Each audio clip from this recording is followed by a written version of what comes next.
looked like you were pretty determined to get into the paint and get downhill right from the jump today. And how did that open up anything else for you? Just continue to be aggressive. I think, when I have success, I'm getting in the paint, get a couple of free throws, create shots for my teammates. So just want to make sure I was aggressive from the jump and, find a way to get us a win. It's a rather professional approach. You got on him early, team missed some players, didn't give him any hope. Did you guys think about that when the game starts, just stomp on a team and give them no hope, no life? Yeah, we did what we were supposed to do. There's a couple games this year where guys have been out and we just didn't jump right away. And I think, we did what we were supposed to do tonight, very professional, locked in from the jump ball, and just didn't really give them any chance to get going. They still play hard. They fought us really hard in the third quarter. As you can expect, they got a lot of prideful guys over there, but I was just happy with our effort, our intensity, and we did what we were supposed to do. Nick was talking the other day about, I think, the Orlando game where they were just defending you, getting really up in your face and taking off your three-point shot. Is this the adjustment to the adjustment? It's getting down in the paint? Yeah, just finding ways. There's always got to just find ways to continue to be successful, and there's just a balancing act of trying to, run the show and score and make sure we're winning and make sure we're efficient. My teammates have been incredibly successful this year. LG's having a great year. So just, finding ways to, sometimes you got to get out of the way. But tonight, just being aggressive, I think I'm at my best when I'm, playing downhill with the ball in my hands. So it was one of those nights tonight. Just asked Nick about the rotation. You're not the one that's putting it together, but this seems like the first stretch in a while where there's been kind of consecutive games where you've had the same starters and you've had the same kind of guys coming off the bench. Does that help you guys out there to kind of have some consistency in terms of who's out there at any given time, when you're coming in, when you're coming out? Yes. Listen, that's for them to do. So it's only so much I could say there. I would just say yes. It's very helpful for us when there's consistency that way. But we trust Coach and the way he does it in his plan, but it's way easier, this way. Why is it better? What difference does it make, I guess, for you? Can you explain that? You're going to make me talk about it, huh? Well, I'm just curious, how does the consistency help? I think the answer's in the question. Sorry, it was a long question. Yeah, as Josh had a great question, and he laid it all out there for you. Listen, you could quote me on that. The consistency helps. But I think, we're creatures of habit, routine, flow, energy. Like basketball is just a rhythmic, game. And there's just so much that goes into the mindset and just knowing things and knowing when your shots are coming, where they're coming from, the time that you got out there is so much planning ahead that you got to do and flow and feel through the game. But there is something to being ready at all times and being able to go. I know Coach likes to experiment that way, but it's oh, hey, come on, you can have it if you're ready. You that ready? Come on. But all right. But it's easier when there's a flow. Thank you. Fred, I can't believe I'm asking you this, but Don't do it, Mike. Don't do it. You are going to be the guy out of everybody. Okay, go ahead. I'm disappointed. As a grown man with adult kids, I can't believe I'm asking you, but breaking my heart, Mike. Follows on Instagram. Fred. Breaking my heart, Mike. I just want you to know that. Look at me. Breaking my heart, bro. Listen. The fact that we have to talk about this is crazy in itself, but no, just trying to fight the algorithms, man. I'm checking my page and it's like all shit that I don't follow. So there's like 1,000, and it's on Twitter and Instagram now too. So it's like when I'm going up and down my feed, it's so many things that I'm not following that's just suggestion.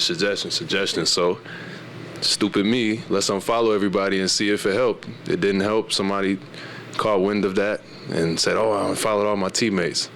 I unfollowed my mom too. They didn't care about that part, but You want to follow Mike? I don't think I never followed Mike. I got to work on Twitter next, but no, it was. That's it. Nothing more, nothing less, man. It's gonna take more than a couple bad shooting games for me to lose my mind, and I know people are very interested in my personal life now, which is new for me, and I got to be more aware of that. But I just take everything in stride. I'm a real person, and that was it, really. Nothing more, nothing less. I didn't think it would be a big thing. I'm disgusted that Mike is the one that asked that question. I expected more of you. That's the problem. Yeah, again, stupid me, right? So you live and you learn. Is nothing. I left the Toronto Raptors up there on purpose just so it wouldn't be taken out of context. But, here we are. This is the new world that we live in. I got to adjust and, continue to figure out that part of it. Chris, the last, I guess, 2 of the last 3 games, you really had back to the same kind of impact you had at the start of the year, every game. How have you felt the last little while? Back in a rhythm in that role, that energy you bring? Just having to figure it out. Obviously, everybody's back. So it's just figuring out what I could do. Obviously, with Gary coming off the bench, that's another weapon we have. It's just a different way to play, and I think it's just something that I have to figure out. Obviously, I just want to bring the same energy, be able to defend and all that, but I also got to, utilize Gary off the bench, one of the best offensive players that we can have, and playing with Tad, and sometimes when Uncho was there. It's just another system that I got to figure it out, but I'm getting there, obviously.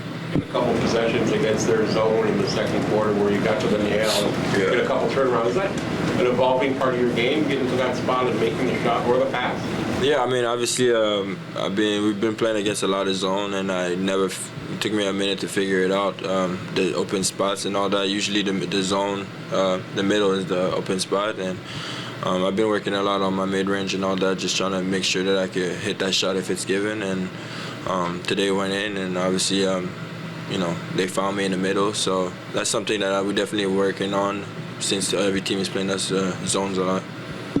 Using that mid-range shot as an example, you've added so much to your game over the past 5 years. How much of your growth is just individual? How much is, this element is what the team needs from you?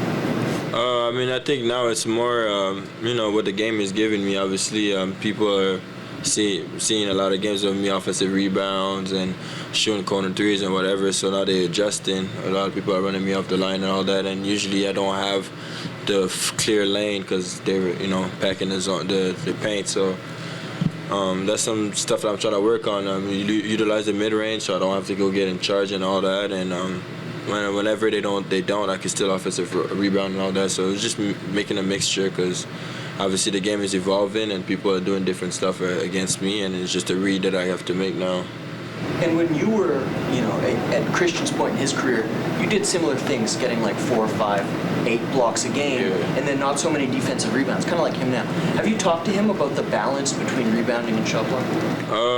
I try to stay positive with him because he's getting a lot of people talking to him. Obviously, we want him to be great, and when he doesn't make those rotations or don't protect the paint, I think he's getting a lot of, people telling him what to do. So during that time, it used to bother me a lot, so I kind of know a little bit better how to tell him what he has to do instead of waiting until he misses it.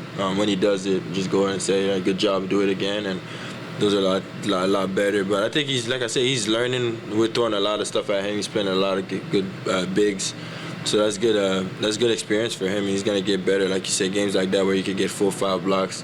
That's exactly what we need, and he's gonna continue to do that. What does it do for you guys when Fred is attacking and getting into the paint as opposed to? He's the head of the snake, so obviously we go as far as he go. Him and Pascal, when they're aggressive and making things happen, I think that's the best basketball. We have a lot of weapons, so it's always good to see them, ready to play and going at the paint all the time. I think Fred, he's been having a tough whistle lately, and it makes it a little harder, but. Fred's gonna do what Fred does, and I'm not surprised at anything that's going on right now. When he's gonna get out of it, he's gonna get out of it. Today, I think it was a good game for him to, just silence the talkers a little bit and go back to what he usually do. Chris, how much have you come to enjoy and embrace the process of evolving and finding different ways to be successful? It's good now. Obviously, the older I get, the better. It's good to see that I'm getting better. It would be bad to get older and just make the same mistakes. So that's something that it makes the game funner. There's a lot of stuff that I didn't know about the game. There's a lot of rotation. I've seen you guys, tell that I could have got better on a lot of things, and I never understood why. But when you start doing it a little bit better, you're like, oh, okay, well, those are the things that I could have gotten better at last year or the year before. So it's always enjoyable. I had a lot of stuff that I could get better at and still could get better on. And it's just a pleasure because obviously I do my job. It's what I love. I can do it with a lot of energy and get better. So that's something that, every player wishes to be in it. Chris, you guys have had an up and down year at times this season. Do you think there's anything to the idea that it can be more challenging to do it the second time around with a young team as opposed to the first year everything's new and different, especially for the younger players, and then the second time there's the added challenge of having to grind out an 82-game season? I mean, to be honest with you, I think the main reason why it's been up and down is that we've been having injuries and sickness and all that. So, we're still trying to figure it out how to play with all the guys back. We're still missing Precious, if Odo was not hurt and all that. So, for us to get to the full potential, we need everybody to be there and everybody to know their roles, and we haven't got that yet. So, obviously, where there's ups and downs, we're still trying to figure it out how we're going to, the rotations and how everybody going to play and who's going to do this and that. So, when we got this figured out, it's going to be a lot easier to go into games. But I'm not too concerned about the ups and downs. I think we could get a couple of streak of games and realize what we could do. And obviously everybody's healthy now, so this is what you guys are gonna see, and that's a good thing. On another note, you've talked about how meditation has helped you just like you've developed habits to be more focused throughout a game. Yeah. Every player kind of has to go through their own process and find what works for them, right? But as a leader, how do you help impart some of that stuff onto players when they do need to improve that focus and stuff like that? Well, what I say to every player that I talk to is, you're gonna have downs. There's I don't know one player that this season went all the way up and never went down. So that's the best thing I could say is that you're gonna have downs, and usually those are the moments where you get better is by, going against it and try to, your shots not falling, do other stuff. So when your shots are falling, you can be a better complete player. And those are stuff that I try to get players to understand because, like I said, I went through the ups and downs, and it could be really tough. But if you keep, thinking that you're a good player, you're here for a reason, and you can help the team, usually things are getting a lot better. And for young guys, I figured it out, and it took me a minute, so they got a lot of times in front of them. Chris, with Precious out, has that been a bit of a funky adjustment for you? Yeah, man, I miss my teammate, man. You know what I'm saying? If it was a tag team champion, I'm by my one handicap match, but it's okay, man. He gonna be back soon. And honestly, like I said, he's another piece that we need, and obviously we miss him and all that, but it's just helping me, figure out ways to be effective, without him in the game, and when he comes there, it might be a lot easier for me. More openings, and same thing for him. Obviously, I think he's watching the game, and that's something that I've done at the beginning of the year where when I was hurt, I was watching to see what I could do, and I'm sure he's doing the same, and when he gets back, it's going to be really helpful. Which tag team are you? Huh? Which tag team are you? We could be D-Generation X. I'm Shawn Michaels, though. Keep that same level of focus going into this one, knowing that their star players are not even in this, but still not taking the gas pedal off. Most definitely. It's really just going out there and playing hard. At the end of the day, we're all self-evaluating ourselves, and our coaches and everybody else around the league is as well too. So whenever you get a chance, an opportunity to play against anybody, in the NBA jersey, you got to be ready. Got to go out there, play hard, make sure you prepare. But to prepare wise, without their guys under man, we knew we had to come out early, set the tone, and it was a must-win. So.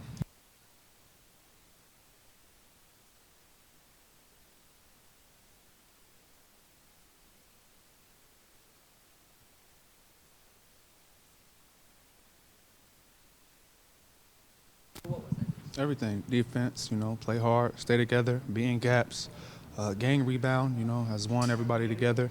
And, like you said, instill our will early on the rim and continue to, attack and go downhill.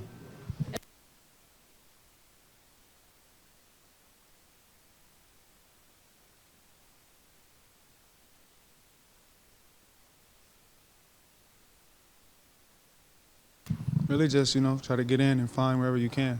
Try to play off guys, help guys. You know, that's my job. Come out here and play hard, play defense, and defend. So just come out here and play my role to the best of my ability and, do whatever I can to help this team win.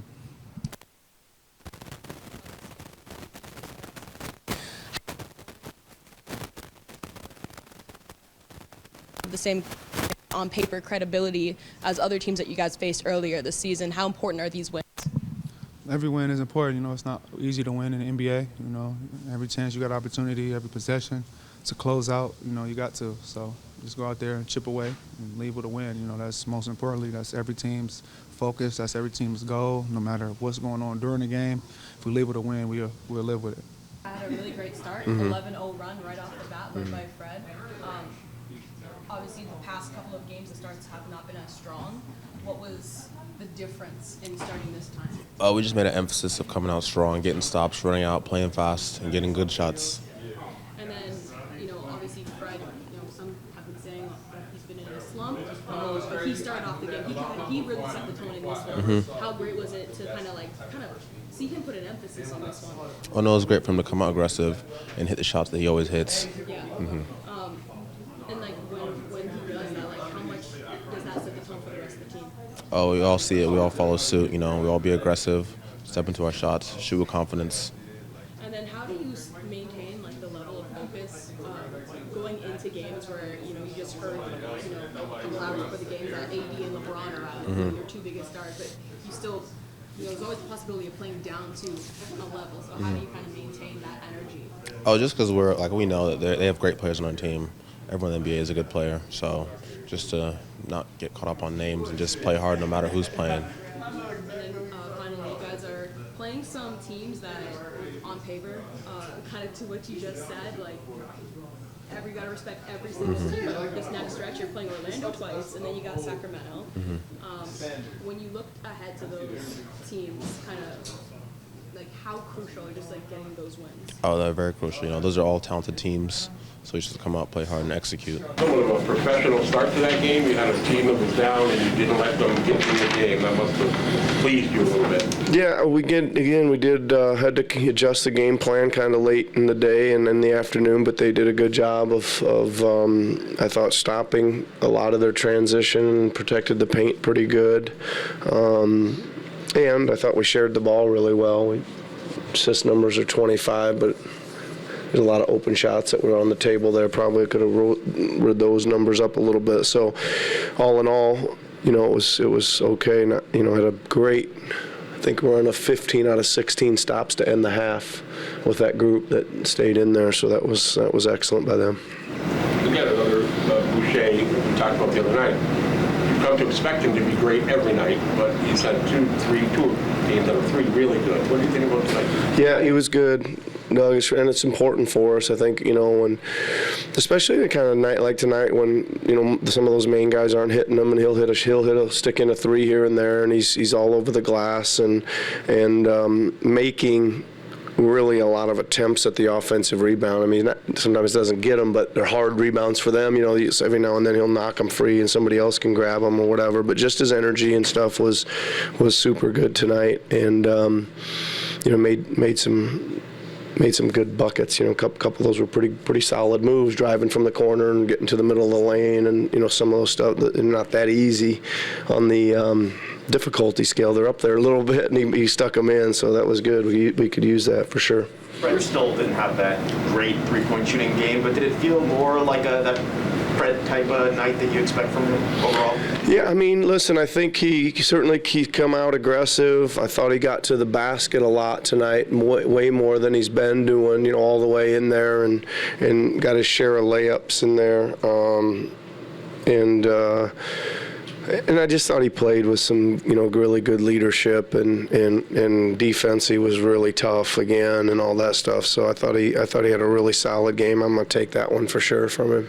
Was there an effort by you to have him attack with the ball in his hand, so to speak, just have him get to be the first guy to touch the paint almost? Well, again, you go into the game with some offensive ideas on what they're going to do, and we thought there'd be some screening opportunities for those guys to separate away from their guys if we'd set good screens and give those guys some space to play. I thought he was, much more aggressive, just turning the corner tonight rather than kind of looking and probing. He didn't probe as much rather than just kind of turn it on and go. So I thought I liked that, and that was again. I mean, we know there's going to be space, and it's up to him to decide, when he's going to punch through and when he's not. So I thought he had a good mindset tonight for that. Nick, with Scotty, you've talked about doing the things that he does well, doing more of the things he does well tonight. He was getting it off the glass and pushing it, getting it off the offensive glass. Is that kind of what you? Yeah, I thought he was good. I like certainly like the effort he's making to rebound, because that's it's really what that's about. So that's he's playing hard if he's going to the glass that often and getting that many rebounds, and I thought he good. I thought he made all but maybe one tonight were all good choices on the shots he took, and it was okay. Solid play by him. In that first quarter, the zone gave you trouble a couple possessions in a row, and Boucher hit some, just one or two, and Boucher hit some really tough mid-range turnarounds to sort of save a couple possessions. Yep. Where on the list of expectations is that for what you want? Well, yeah, I mean, listen, I was really happy with the execution against the zone. I thought, it's one of those things where you execute, and I thought we had a whole bunch of wide open threes. The stuff we were doing was producing those early on. We just weren't hitting them. All those plays kind of have next options to them, right? And if you run them a couple times, you're going to have to look further down the line, and one of those is Chris flashing in there at the nail, and I think he made two of them kind of like that where he flashed in there. So that's good, especially, we took the threes already, and usually that's what's next. They usually adjust to that, and that guy's got to flash in there and make a play. It's not always a shot. It's sometimes a kick to the weak side or a high-low, but he made a couple good ones, and you're right. I think we needed those, right, to kind of not think like, oh my God, they went zone and we've missed 5 straight shots. Even though they were good ones, it still starts messing with you a little bit. And for hitting mid-range shots like that, or corner threes or closeouts, how valuable is Boucher's ability to sort of transform himself into whatever specific skill you might need on a possession? Yeah, listen, I think Chris has got three-point shooting capability, which we need him to do. He's certainly got the offensive putback ability, which means he's at the rim. Those mid-rangers are kind of a little more icing on the cake for him. But again, he's a little quirky that way, because he, a lot of times he'll drive down the lane and not really be that open and figure out a way to kind of will it in the basket, right? He does that a lot driving right, and you're thinking, oh man, that's not that great a shot, and he kind of makes those. He's kind of a good finisher that way. He just kind of figures out a way to get it in there. Chris has talked about meditation as a thing that he started to do to be more disciplined throughout the game and focused. Is that something that young players, not just on this team, but can kind of look to? Not meditation specifically, but Chris's career trajectory kind of? Well, Chris does he has a really good, I know he's worked hard at it, he has a really good kind of pregame set routine that he does, and he really locks in on it. There's a number of things he does in the locker room leading up to it, and then like you talked about, he really does a good job. He kind of sits down there at the end of the bench well before the lineups are out and gets himself ready to go. I know it's a project that he wanted to work on, and he's worked on it, and it certainly has helped him. We love bringing him off the bench because when you call his name, he does that sprint up to the bench and he sprints out on the floor. And as quirky as that may seem, it is a boost of hustle and energy that gets contagious sometimes. It's the second game in a row where you primarily stuck with the 8 guys. I know it's been near impossible to have any kind of continuity in the rotation this year with the guys in and out, but you feel like you're starting to find something that you like with this group? Well, I think so. I think that's what we've decided to kind of go with here. I know Kem was the only guy who didn't really play. And there's times where we almost put Kem in because we want some rim protection and stuff. I think there's still an opportunity to get him in there to make it 9, right? But yeah, other than that, I'm pretty happy with the way those 8 guys have kind of maneuvered around. And, we take Scotty and OG out usually together, and then we bring them back in for Pascal and Freddie late, and so it kind of gives it a different look. And Gary's kind of playing with both units, sometimes as he comes in and kind of stretches out. And I thought Gary played well tonight too, right? I just thought he was a factor just with his threat to score and those kind of things. And he had a long stretch there, and he was part of that defensive group that made those 15 out of 16 stops to end the half.